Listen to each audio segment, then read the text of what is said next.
In the first part of the 777 engine series, the engine was left running at the idle power. The thrust of the engine from this point will be controlled by using the thrust lever. Advancing the lever from idle sends a signal to the electronic engine control. The EEC commands the hydro-mechanical unit to adjust the fuel metering valve in proportion to the thrust lever position. The HMU increases the fuel flow rate to the combustion chamber and matches the engine thrust to the lever settings. Speaking of thrust, it's not the only desired power from the jet engine. Which brings us to the main theme of this second installment: the engine outputs.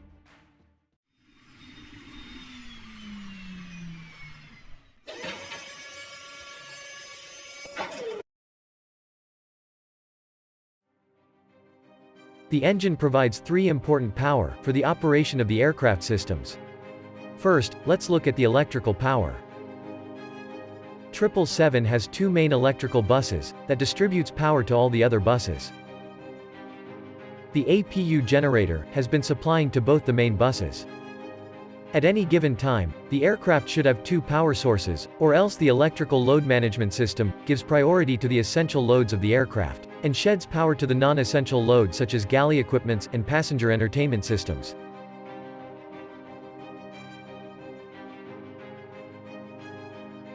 With the left engine now running, an integrated drive generator on the gearbox is ready to supply the electrical power. Electrical components on the aircraft are designed to work on 415 Hz frequency. During normal flight operations, the engine is used at various thrust settings, which means the RPM of the engine keeps varying. This is not an ideal situation for the generator, as the change in N2 RPM will constantly change the generator output frequency. Variable frequency supply can damage the electrical components. Therefore, the IDG is a combination of a constant speed drive and an AC generator. The constant speed drive ensures the generator is driven at a constant speed, despite the changing N2 RPM. As a result, the generator gives a steady 415 Hz output, ready to be supplied to the aircraft loads.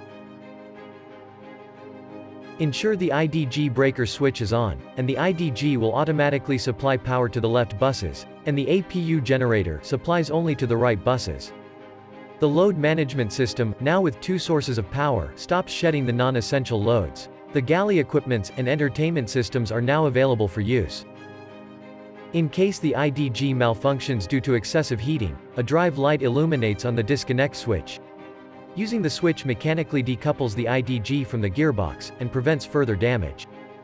Once using the disconnect switch, the IDG is not available for the remainder of the flight. On most of the aircraft this means total loss of electrical power from that engine, but not on the GE90, which has a backup generator.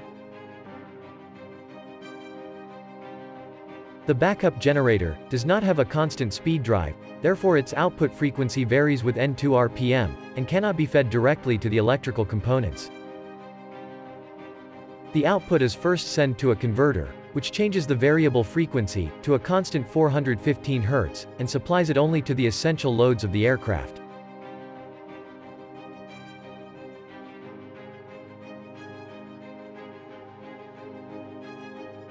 Next, the hydraulic power. The left engine pressurizes the left hydraulic system of the aircraft. Hydraulic fluid from the left reservoir tank is transferred to the engine-driven hydraulic pump on the gearbox. The engine hydraulic pump switch is always on for automatic operation. The pump pressurizes the fluid to 3,000 pound per square inch pressure and delivers it to the aircraft components. The left hydraulic system pressure can be used to operate the left engine thrust reversers. Left wing aileron. Left flaperon. Number 2 and 4 flight spoilers. The right aileron. Number 11 and 13 flight spoilers. The left and right elevators and the rudder.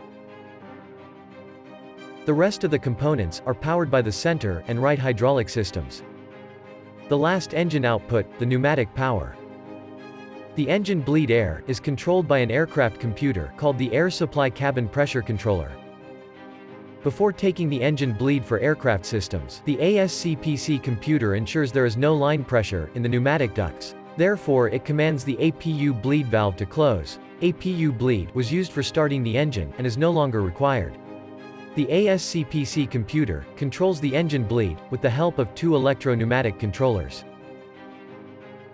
The controllers take pneumatic line pressure from the high-pressure compressor stage and use it to operate several valves of the bleed system.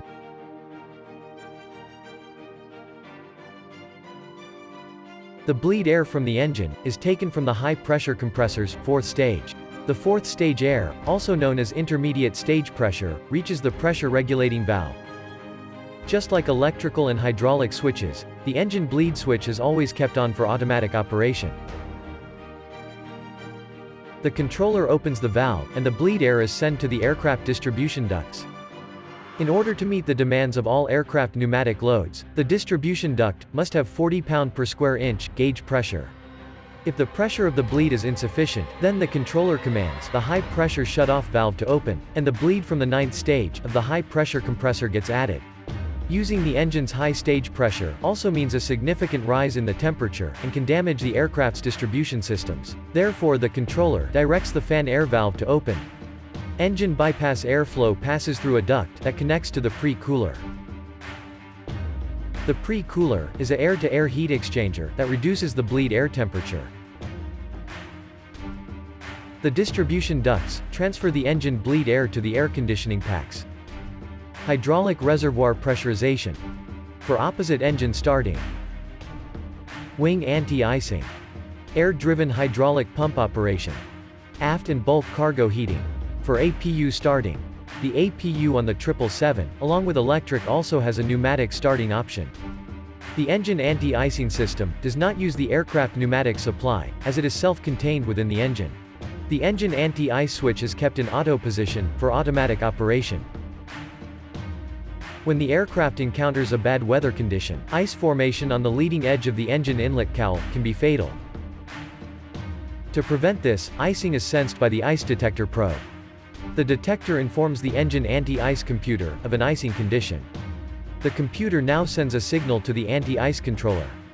The controller takes the pneumatic pressure from the compressor stage and uses it to open the engine anti-ice valve.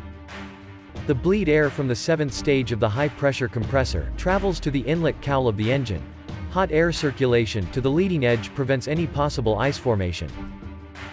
The anti-ice system continues to function as long as the detector gives icing signal, and once the bad weather subsides, the controller closes the anti-ice valve and stops the system. In the next chapter, we'll look at the GE90's performance control. Thanks for watching.